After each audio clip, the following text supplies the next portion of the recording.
What are we learning about today? Well, I have my hands full. Uh-oh. I have one of our animal ambassadors with us today. And I never want to surprise you, of course, with a snake friend, because I know a lot of people are nervous around snakes or they have a snake phobia. But let's break it down. I want to introduce you to my friend. And I think telling you her name is probably going to help. Her name is Pumpkin. I mean, how perfect is that? Can you be afraid of a snake that's named Pumpkin? Come on. No. Hello, Pumpkin. It is a little bit easier over the virtual here, I know, but Pumpkin kind of has a little pumpkin-y color there. Absolutely. Very creatively named Pumpkin because of that kind of orange hue to her scales. But Pumpkin is actually a corn snake. So a different sort of produce, very bizarre. But the reason why they're named corn snake, actually, let me go ahead and try to turn her around. Can you see this underbelly? Oh, do you see those look at black that. and white checkers? Aren't those Yeah. gorgeous? Yeah. So those black and white checkers are very similar in design to what a lot of people refer to as Indian corn, which is then why, of course, corn snake got the name, which is such a neat native species that we can actually find right here in the Carolinas, North and South Carolina. So your backyard and my backyard.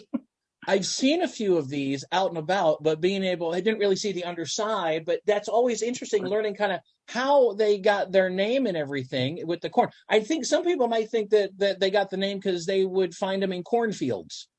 Yes, absolutely. They would find them in cornfields, or sometimes farmers would find them in their corn silos. They're not eating the corn kernels. That is not a delicious snack to a snake.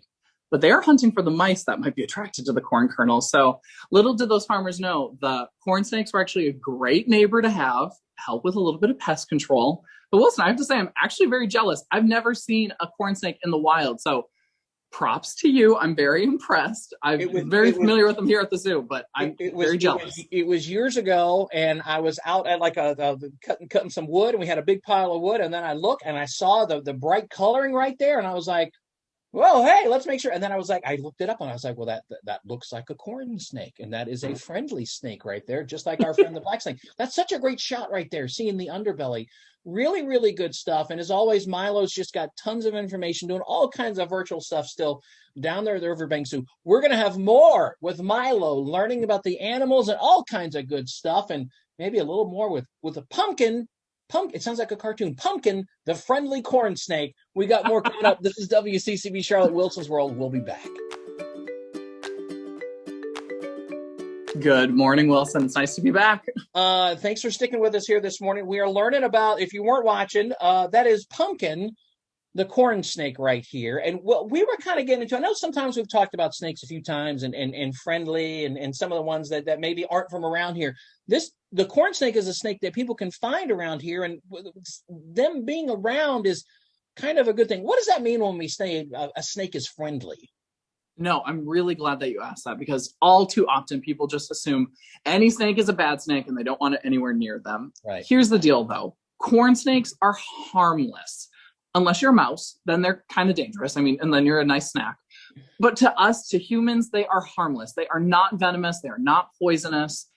But I will tell you, holding them like this, I wouldn't recommend that with a wild animal. It's going to make them wildly uncomfortable. It's better just to give them their personal space, just like you did when you found them in the wood pile years ago.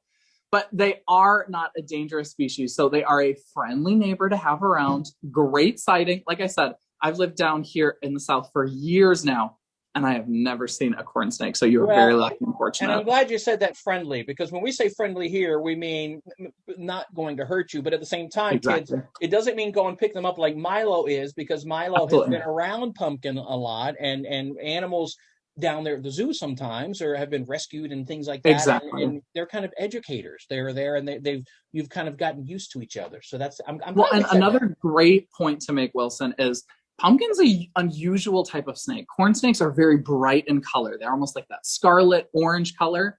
Typically out in nature, bright colors usually mean animals are dangerous. Usually means they're venomous. Usually means they have something that they're packing to protect themselves.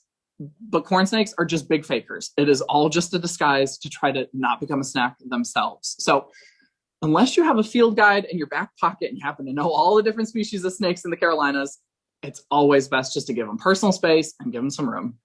Wave to your friends from afar. Hi, friend. Exactly. A Hello, little bit of pumpkin. social distancing, it never hurts, even especially with a snake. I like that. Still doing the social. That's a good way. The original social distancing with snakes right there. Exactly. That's some good stuff. Pumpkin right there, and again, just so the colors there, just so bright, and the belly there, as to how they got their name. Listen, Milo does some great work down there at the Riverbank Zoo. So many great things they've got. We're gonna have them linked up for you, wccbcharlotte.com. But just so much great virtual stuff you can always learn down there, and well, we're always appreciative of Milo and learning right here on Wilson's World. Milo, my friend, thank you. Thank you so much, Wilson. We'll talk again soon. There you go. Hey, this is WCCB Charlotte. We'll be back.